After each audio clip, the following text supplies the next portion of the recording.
Assalamualaikum warahmatullahi wabarakatuh. Baiklah, di sini saya akan menjelaskan hasil critical journal review saya. Sebelum itu saya akan memperkenalkan diri saya. Nama saya Mulyani, jurusan Pendidikan IPS semester 7, mata kuliah Kajian White Collar Crime. Dosen pengampu Ibu Asrina Mardiah.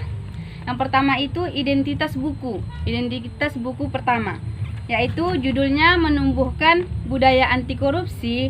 Edisinya cetakan pertama 2017. Penulisnya Dr. Agus Surono. Penerbit UAI atau Universitas Al-Azhar Indonesia. Kota terbitnya Jakarta, tahun terbit 2017. Yang pertama itu ringkasan buku. Ringkasan buku pertama memiliki 8 bab, yaitu tindak pidana korupsi dan pencegahannya. Yang kedua, budaya hukum masyarakat dan peran masyarakat dalam pemberantasan tindak pidana korupsi. Yang ketiga, pendidikan karakter dalam menumbuhkan budaya anti korupsi. Yang keempat, bentuk peran serta masyarakat dalam pencegahan dan pemberantasan tindak pidana korupsi di Indonesia. Yang kelima, peran serta masyarakat dalam menumbuhkan budaya anti korupsi di Indonesia. Yang keenam, menumbuhkan budaya anti korupsi di lingkungan. Dan yang terakhir itu penutup. Berdasarkan uraian pada bab-bab tadi, maka dapat disimpulkan bahwa bentuk peran serta masyarakat dalam pencegahan dan pemberantasan tindak korupsi di Indonesia dapat dilakukan melalui beberapa cara, baik terkait peran serta masyarakat dalam pencegahan dan pemberantasan tindak pidana korupsi.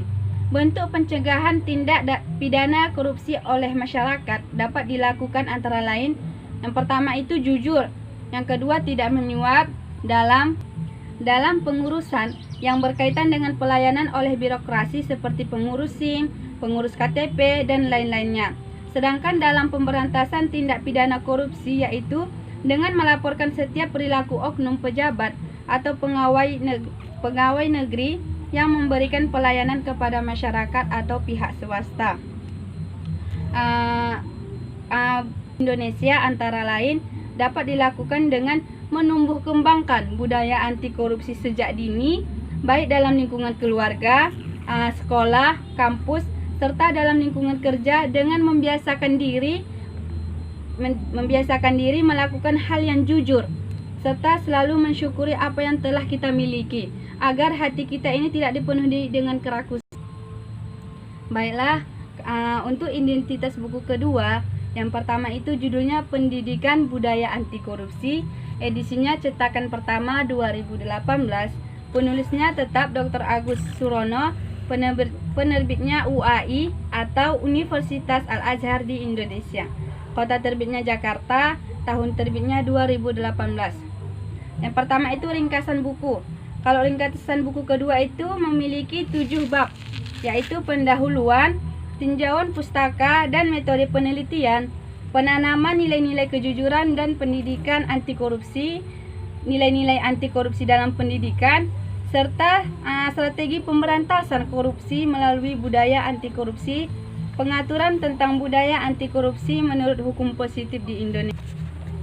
Berdasarkan uraian pada sub di atas tadi, pembahasan dapat disimpulkan bahwa pengaturan tentang pendidikan budaya anti korupsi tersebar dalam berbagai peraturan perundang-undangan seperti Peraturan Pemerintahan Republik Indonesia Nomor 17 Tahun 2020 tentang tata cara pelaksanaan peran serta masyarakat dan pemberian penghargaan dalam pencegahan dan pemberantasan tindak pidana korupsi.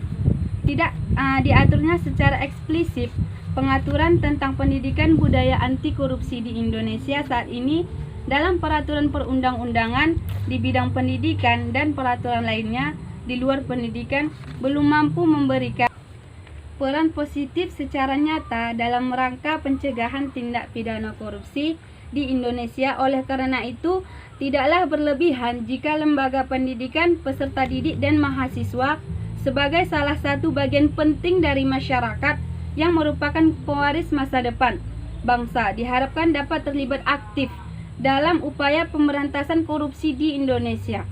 Peran aktif peserta didik dan masyarakat diharapkan lebih difokuskan pada upaya pencegahan korupsi dengan ikut membangun budaya anti korupsi di masyarakat. Peserta didik dan mahasiswa diharapkan dapat berperan sebagai agen perubahan dan motor penggerak gerakan anti korupsi di masyarakat. Dikenakan buku 1 dan buku 2 satu penerbit. Maka yang B itu kelebihan buku pertama dan buku kedua.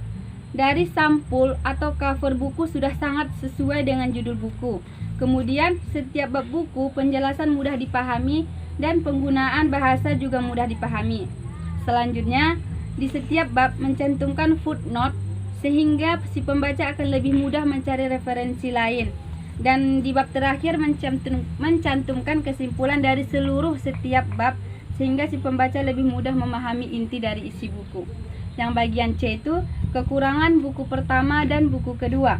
Menurut saya, buku pertama tidak memiliki kekurangan karena isi buku ini sudah lengkap seperti grafik presentasi, opini publik tentang citra positif Lembaga Pencegahan Hukum tahun 2019 sampai 2013 dan tabel, sementara buku kedua hanya mencantumkan tulisan, tidak ada gambar atau grafik.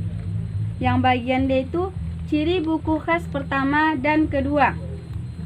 Pada buku pertama dan kedua mencantumkan kesimpulan dari isi seluruh bab, dan buku pertama mencantumkan grafik presentasi opini publik tentang citra positif Lembaga Penegak Hukum tahun 2019 sampai 2013 dan tabel. Sedangkan buku kedua, baiklah, yang terakhir itu identitas buku ketiga. Judulnya Model Komunikasi dan Strategi Kebijakan Kesadaran Anti Korupsi melalui pendekatan karakter building berbasis literasi Medan. Edisinya cetakan pertama 2017, penulisnya Gatot Priyowidodo. Penerbitnya Andi, kota terbitnya Yogyakarta, tahun terbit 2017. Yang bagian A itu ringkasan buku. Ringkasan buku ketiga memiliki 4 bab, yaitu pendahuluan, yang kedua model komunikasi dan strategi kebijakan, yang ketiga pendekatan komunikasi organisasi dan relevansi, yang keempat kesadaran anti korupsi dan karakter building. Berdasarkan uraian pada sub pembahasan, dapat disimpulkan bahwa model komunikasi adalah aliran pesan dari komunikator ke komunikan yang sangat mengandalkan media. Media menjadi instrumen penting agar pesan diterima utuh dan terjadi feedback.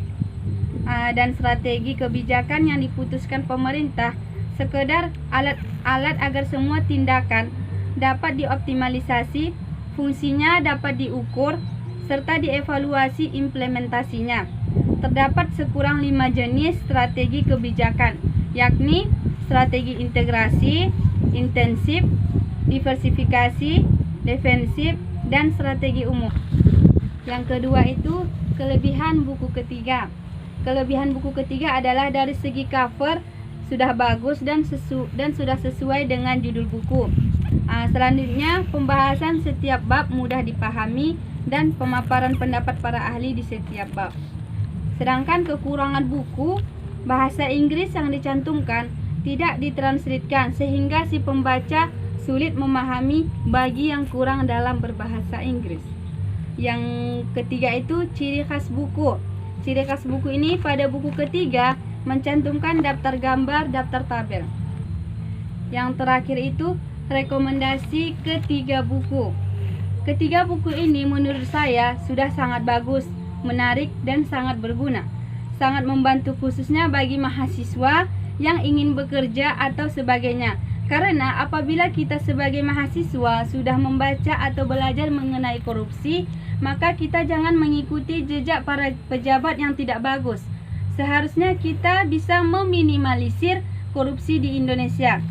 Selain itu, bagi calon orang tua harus bersyukur dari buku ini untuk menyadari terlebih dahulu diri sendiri, untuk mensyukuri dan selalu bersyukur dan tidak mengambil hak orang lain. Kemudian kita mengajak keluarga untuk berbuat tidak korupsi, baru teman terdekat, yang terakhir kepada masyarakat. Sekian dari hasil kritiker jurnal review saya ucapkan wassalamualaikum warahmatullahi wabarakatuh.